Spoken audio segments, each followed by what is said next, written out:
सभी दोस्तों को राधे राधे। दोस्तों, नाम उच्चारण का कितना बड़ा फल मिलता है, इसको हम जानते हैं शास्त्रों के अनुसार और संत महात्माओं के अनुसार। और श्रीमद् भागवत में आता है कि बड़े बड़े महात्मा पुरुष यह जानते हैं कि भगवान का नाम चाहे जैसे भी लिया जाए, संकेत में, परिहास में, तान में, आलापने में अथवा किसी की अवहेलना करने में ही क्यों न हो, वह संपूर्ण पापों का नाश करने वाला होता है। जो पुरुष गिरते समय, फिसलते समय, अंग भंग होते समय, सांप के डसते समय, आग में जलते तथा चोट लगते समय या विवशता से भी हरि का इस नाम का उच्चारण करता है, वह यम यातना के योग्य नहीं है। मंत्र जप का प्रभाव सूक्ष्म होता है किंतु गहरा होता है। जब लक्ष्मण जी ने मंत्र जप कर सीता जी के कुटीर के चारों तरफ भूमि पर एक रेखा खींच दी थी, तो लंकापति रावण तक उस लक्ष्मण रेखा को न लांघ सका। हालांकि रावण समस्त मायावी विद्याओं का जानकार था, किंतु ज्यों ही वह रेखा को लांघने का प्रयास करता, त्यों ही उसके सारी शरीर में जलन होने लगती थी। मंत्र जप से पुराने संस्कार हटते जाते हैं और जापक में सौम्यता आती जाती है और उसका आत्मिक बल बढ़ता जाता है।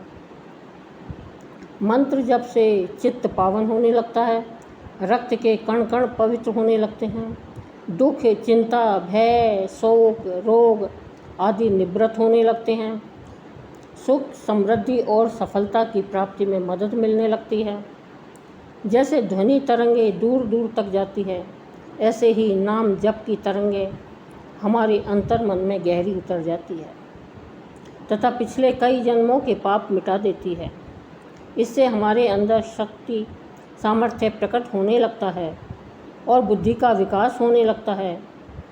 अधिक मंत्र जप से दूरदर्शन, दूर श्रवण आदि सिद्धियां आने लगती है, किंतु साधक को चाहिए कि इन सिद्धियों के चक्कर में न पड़े, वरन अंतिम लक्ष्य परमात्मा प्राप्ति में ही निरंतर संलग्न रहे।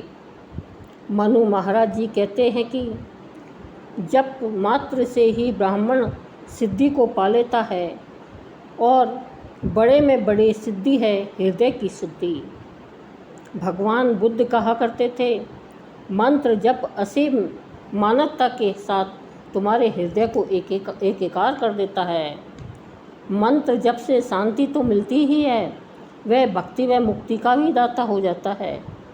मंत्र जप करने से मनुष्य के अनेक पाप ताप भस्म होने लगते हैं, उसका हृदय शुद्ध होने लगता है तथा ऐसा करते करते एक दिन उसके हृदय में हृदयेश्वर का प्राकट्य भी हो जाता है। मंत्र जापक को व्यक्तिगत जीवन में सफलता तथा सामाजिक जीवन में सम्मान मिलता है। मंत्र जप मानव के भीतर की सोई हुई चेतना को जगाकर उसकी मानवता को प्रकट कर देता है, यहाँ तक कि जब से जीवात्मा ब्रह्म परमात्मा पद में पहुँचने की क्षमता भी विकसित कर लेता है। मंत्र दिखने में तो बहुत छोटा होता है, लेकिन उसका प्रभाव बहुत बड़ा होता है। हमारे पूर्वज ऋषि मुनियों ने मंत्र के बल से ही तमाम रिद्धियाँ सिद्धियाँ वे इतनी बड़ी चिरस्थायी ख्याति प्राप्त की है। वास्तव में नाम की महिमा वही पुरुष जान सकता है जिसका मन निरंतर श्री भगवान नाम के चिंतन में संलग्न रहता है। नाम की प्रिय व मधुर स्मृति से जिसको क्षण क्षण में रोमांच और अश्रुपात होते हैं, जो जल के वियोग में मछली की व्याकुलता के समान क्षण भर के नाम वियोग से भी विकल हो उठता है, जो महापुरुष निमेष मात्र के लिए भी भगवान के नाम को नहीं छोड़ सकता और जो निष्काम भाव से निरंतर प्रेम पूर्वक जप करते करते उसमें तल्लीन हो चुका है। साधना पथ के विघ्नों को नष्ट करने और मन में होने वाली सांसारिक स्फुरणाओं का नाश करने के लिए आत्मस्वरूप के चिंतन सहित प्रेम पूर्वक भगवान नाम जप करने के समान दूसरा कोई साधन नहीं है। नाम और नामी में अभिन्नता है। नाम जप करने से जापक में नामी के स्वभाव का प्रत्यारोपण होने लगता है। इससे उसके दुर्गुण, दोष, दुराचार मिटकर उसमें दैवी संपत्ति के गुणों का स्थापन होता है। वह नामी के लिए उत्कट प्रेम लालसा का विकास होता है। भगवान नाम की महिमा अगाध है, अपार है, अमाप है, किंतु जरूरत है तो बस सच्चे हृदय से भगवान नाम लेने की।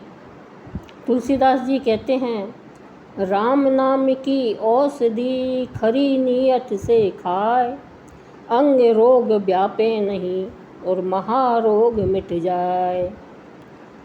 कलकत्ता से एक मारवाड़ी सेठ 200 पंडितों को लेकर काशी में गंगा किनारे आया। उसके शरीर में कौड़ था। संयोगवश संत कबीर का पुत्र कमाल वहीं खड़ा था। इतना बड़ा झमेला देखकर कमाल ने पूछा, क्या बात है? तब सेठ ने कहा, मुझे कौड़ मिटाना है, दान पुण्य करूँगा, भंडारा करूँगा, 3 लाख रुपए खर्च करूँगा। कमाल ने, ओहो, कौड़ मिटाने के लिए 3 लाख रुपए खर्चा? आपको खर्च करने हो तो भले करो, परंतु मैं आपका कौड़ ऐसे ही मिटा दूँ तो? आप गंगा में स्नान करो और आर्त हृदय से हे राम ऐसा कहो, और राम कहते ही राम में हो जाओ तो आपका कौड़ चला जाएगा। सेठ को विचार आया, ये बड़े बड़े इलाजों से तो कौड़ न मिटा, वह मात्र राम नाम से मिट जाएगा। ठीक है, चलो आजमा कर देखते हैं। सेठ ने कमाल को प्रणाम किया और गंगा में उतरा। डुबकी मारते हुए सेठ ने कहा, हे राम, किंतु जब बाहर निकलकर देखा तो कौड़ ज्यों का त्यों। कमाल बोला, सेठ जी, आपने ज़रूर कुछ गलती की है। स्वार्थ से राम नाम लिया होगा, आर्त भाव से नहीं। फिर से डुबकी मारकर प्रेम से राम नाम लो। सेठ ने फिर डुबकी लगाई और प्रेम से कहा, हे राम, किंतु बाहर आकर देखा तो कौड़ वैसे ही वैसा। कमाल रुष्ट हुआ, कैसा आदमी है, कुछ असर नहीं होता। कमाल खुद गंगा जी में उतरा और सेठ से कहा, लगाओ डुबकी। ज्यों ही सेठ डुबकी लगाने को झुका, त्यों ही उसकी गर्दन पकड़कर कमाल ने डंडा दे मारा।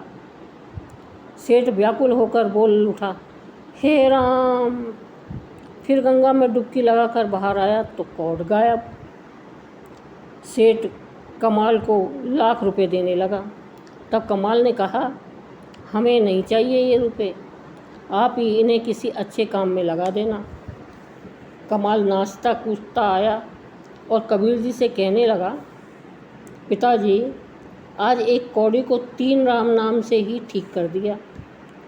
कमाल को ऐसा लगा कि पिताजी खुश होकर शाबाशी देंगे, किंतु हुआ इसके विपरीत ही। कबीर जी ने नाराज़ हो गए और बोले, 3 राम नाम? तूने 3 बार भगवान का नाम खर्च किया, केवल एक कौड़ी को ठीक करने के लिए? अरे पागल, राम नाम को तो इतने तुच्छ उद्देश्य के लिए खर्च कर दिया। तू कुछ नहीं जानता। बूढ़ा कुल कबीर का जो हुआ पूत कमाल, जा संत तुलसीदास के पास जा और राम नाम की महिमा को जान। संत तुलसीदास के पास जाकर यह मूर्खता भरी गलती की है तूने, वह उन्हें कह सुना दे, फिर ऐसी भूल न करना। कमाल गया संत तुलसीदास जी के पास और प्रणाम करके सारी हकीकत उन्हें बता दी। तुलसीदास जी ने पूछा, तो अच्छा, तुम्हें कबीर जी ने यहाँ भेजा है? कमाल ने कहा, जी हाँ। तुलसीदास जी समझ गए कि इसे जरा राम नाम की महिमा का ख्याल आ जाए, इसलिए कबीर जी ने यहाँ भेजा है।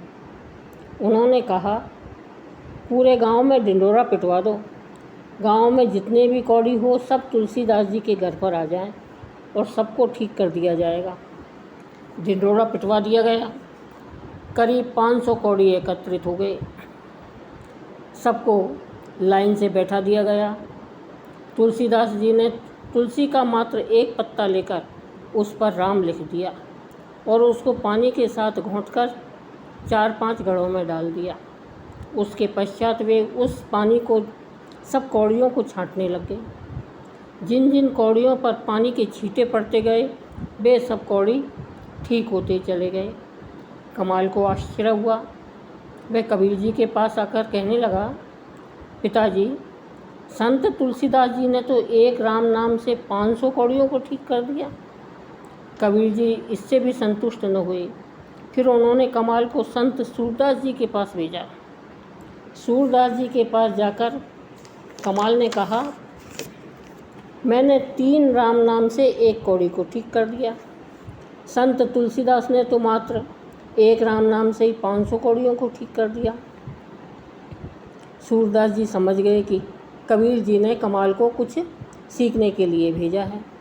उन्होंने कहा, बस पूरे राम नाम से केवल 500 कौड़ियों को ही कौड़ से ठीक किया। देख, सामने पानी में एक मुर्दा बह रहा है, उसे ले आ। कमाल को तो परमाश्चर्य हुआ। ये हैं सूरदास और इनको कुछ दिखाई नहीं देता और अब इन्हें पानी में बहता हुआ मुर्दा कैसे देख लिया। कमाल पानी में उतरा और मुर्दे को सूरदास जी के पास में ले आया। सूरदास जी ने मुर्दे के कान में केवल रा कहा और मुर्दा जीवित हो गया। तब कमाल ने सोचा, वाह, राम शब्द के रे कार मात्र से ही मुर्दा जीवित हो सकता है। राम नाम की कितनी महिमा है। कमाल ने घर आकर पिता को सारी बात बता दी। तब कबीर जी बोले, यह भी नहीं, इतनी ही सी महिमा नहीं है राम नाम की। राम नाम की महिमा का बयान क्या किया जाए। भ्रकुटी विलास सृष्टि लय होई। जिनके भ्रकुटी विलास मात्र से सृष्टि का प्रलय हो सकता है, उनके नाम की महिमा का तुम क्या वर्णन कर सकते हो। राम नाम में, परमात्मा नाम के स्मरण में अथाह सामर्थ्य है, परंतु हमारे हृदय और चित्त की वृत्ति जितनी एकाग्र और दृढ़ होती है, उसका प्रभाव उतना ही दिखाई पड़ता है। मात्र लौकिक लाभ मिल जाना ही राम नाम महिमा की पराकाष्ठा नहीं है। राम नाम तो ऐसी चीज़ दे सकता है कि जिसे पाने के बाद फिर और कुछ पाना बाकी नहीं रहता, जिसे जानने के बाद कुछ जानना बाकी नहीं रहता, तथा जहाँ पहुँचने के बाद दोबारा पतन नहीं होता, माँ के गर्भ में नहीं आना पड़ता। ऐसा दिव्य है भगवान का नाम। भगवान का पावन नाम क्या नहीं कर सकता। भगवान का मंगलकारी नाम दीन दुखियों का दुख मिटा सकता है, रोगियों का रोग मिटा सकता है, पापियों का पाप हर लेता है, अभक्त को भक्त बना देता है, मुर्दे में प्राणों का संचार कर देता है। अरे इतना ही नहीं, भगवान नाम के प्रभाव से अजामिल जैसा महापापी दुराचारी भी भक्त बन सकता है। श्रीमद् भागवत में भी एक कथा आती है। अजामिल अपने पिता की मृत्यु के बाद मनमुख हो गया। धन हो, जवानी हो और मनमुख व्यक्तियों का संग हो, कुसंग हो, फिर पतन होने में संदेह कहाँ है। धन मिलना कोई बड़ी बात नहीं है, सत्ता मिलना कोई बड़ी बात नहीं है, युवावस्था होना कोई बड़ी बात नहीं है, किंतु सत्संग मिलना बड़ी बात है। जहाँ में उसने बड़ी बात कर ली, जिसने अपनी आत्मा से मुलाकात कर ली। जहाँ में उसने बड़ी बात कर ली, जिसने अपनी आत्मा से मुलाकात कर ली। जब तक आत्मवेता ब्रह्म ज्ञानी संतों की मुलाकात नहीं होती, राम रस का दान करने वाले दाताओं की मुलाकात नहीं होती, तब तक दुनियादार लोग सब कुछ होते हुए भी भीतर से दरिद्र ही रह जाते हैं। कबीर संग जग निर्धना, धनवंता नहीं कोई, धनवंता सोई जानिए। राम नाम धन होए। तो दोस्तों, जब तक जीव को असली धन राम रस का धन नहीं मिलता, तब तक धन पाने के लिए, सुख पाने के लिए वह दुनिया के न जाने कौन कौन से कर्म करता है। अजामिल भी उन्हीं में से एक था। दुराचारी लोगों के संग और अपने कुसंस्कार के कारण उसका संपर्क एक गणिका के साथ हो गया। उस गणिका को प्रसन्न करने तथा अपनी वासना पूर्ति के लिए धीरे धीरे उसने घर का इतना सत्यानाश कर दिया कि उसकी माँ तो दुखी होकर मर गई। माँ की मृत्यु के बाद अजामिल उस गणिका को अपनी पत्नी बनाकर घर ले आया। जब उसकी धन संपत्ति खत्म हो गई तो वह चोरी, डकैती, बदमाशी आदि सब गलत रास्तों से धन की प्राप्ति करने लगा। तो दोस्तों, एक बार कुछ संत कहीं जा रहे थे। उन संतों को देखकर अजामिल की पत्नी गणिका के मन में हुआ कि हमने जीवन में बहुत बुरे कृत्य किए हैं, अब कुछ अच्छे काम भी कर लिए जाएं। ऐसा विचार करके उसने संतों को भोजन के लिए सादर आमंत्रित किया। संतों ने भी उसका आमंत्रण स्वीकार कर भोजन ग्रहण किया। भोजन करके संत जन उठे ही थे कि इतने में अजामिल आ गया। तब उसकी पत्नी ने कहा, संतों को प्रणाम करो। अजामिल बोला, तू तो बहुत बोली है, बाबाओं को खाना खिला दिया, मैं तो इनका तुम्बा कमंडल छीन कर बेच डालूं, ऐसा आदमी हूँ, ये तू क्या करती है। पत्नी ने कहा, कुछ भी हो, इन संतों को आप प्रणाम करो। पत्नी की बात मानकर अजामिल जब उनको प्रणाम करता है, तब संत बोलते हैं, भाई भोजन तो करा दिया, लेकिन अब दक्षिणा भी चाहिए। अजामिल बोला, महाराज दक्षिणा के रूप में ये मेरे 2 हाथ हैं, आप रवाना हो जाओ, नहीं तो आप मेरे को नहीं जानते, मैं अजामिल हूँ। संत निर्भीक वाणी में कृपा बरसाते हुए बोले, चाहे तू अजामिल हो, चाहे कोई और मिल हो, लेकिन हम तो दक्षिणा लेकर ही जाएंगे। दक्षिणा में रुपए पैसे नहीं चाहिए, हमें दक्षिणा के रूप में यह चाहिए कि तेरे घर जो बालक आने वाला है उसका नाम नारायण रख देना। संतों ने सोचा, यह खुद सत्संग में जाए ऐसा आदमी तो है नहीं, किसी को सत्संग में ले जाए ऐसा भी नहीं है, और सुबह उठकर ध्यान भजन करे ऐसा भी नहीं है। यह केस तो बिल्कुल ही बिगड़ा हुआ है। अब बिगड़े हुए केस में तो महाराज सब्सिडी की बहुत ही ज़रूरत पड़ती है, अतः इसके बेटे का नाम नारायण रखवा देंगे।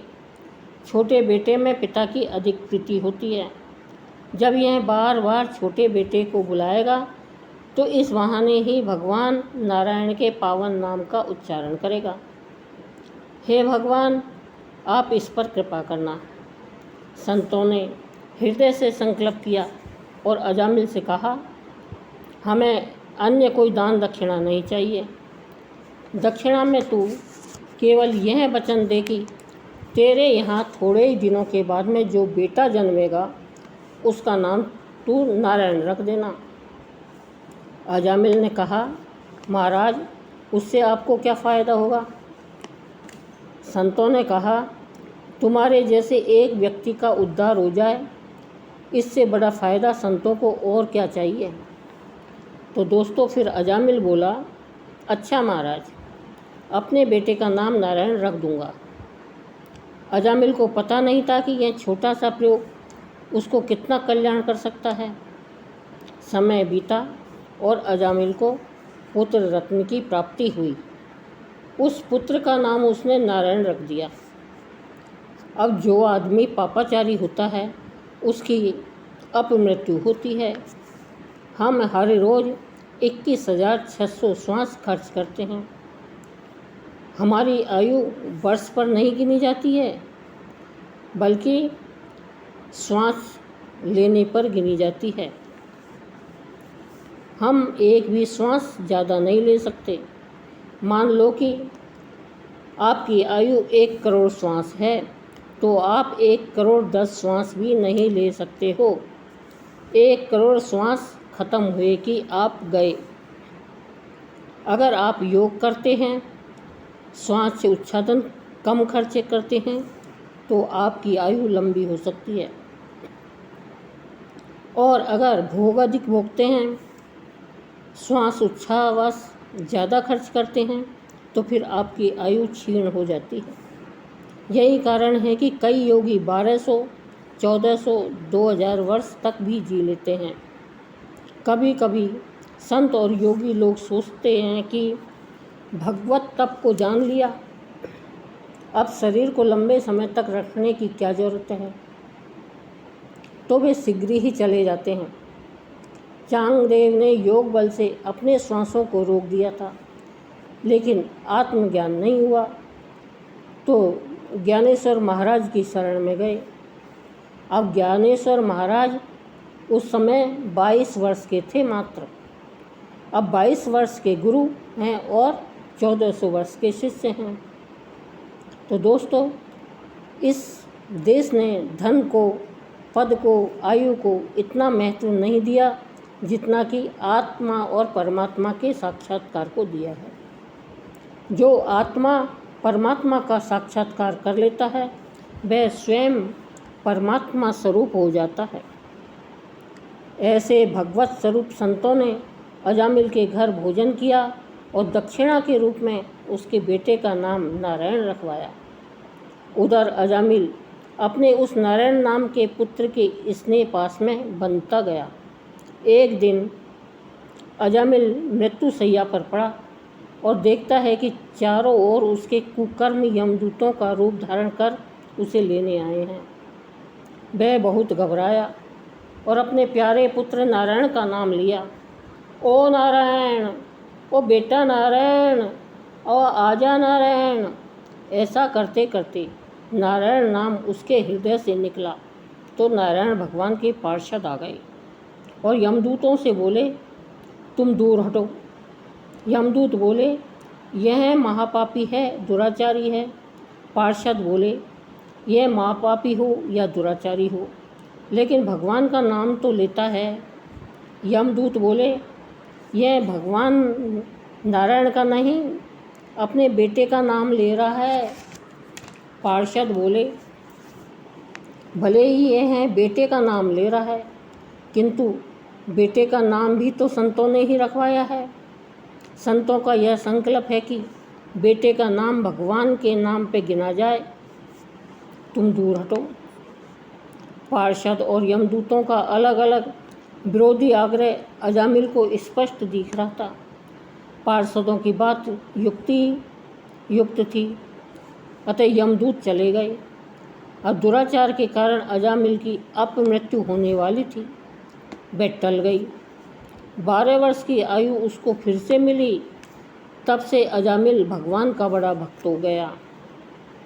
नारायण नाम की महिमा बहुत लोगों ने गाई है।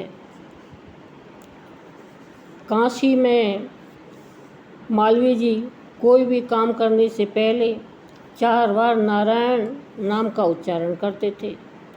इससे वे अपने हर काम में सफल होते थे। श्री हनुमान प्रसाद जी पोद्दार भी नारायण का नाम का जप करने के बाद ही कोई काम करते थे और सफल हो जाते थे। आप भी जब किसी काम को आरंभ करो तब नारायण नाम का 4 बार उच्चारण करो। आप जब खेत में अनाज बोने जाओ तो बीज पर नज़र डाल दो और कह दो, नारायण नारायण नारायण नारायण। बाद में उसकी बुआई करो तो वह अनाज नहीं होगा, प्रसाद हो जाएगा। आपके घर का तो बेड़ा पार हो ही जाएगा और जिनके हाथ में वह अन्न आएगा उसको भी लाभ होगा। नारायण नारायण नारायण। बोलो श्री हरि नारायण भगवान की जय।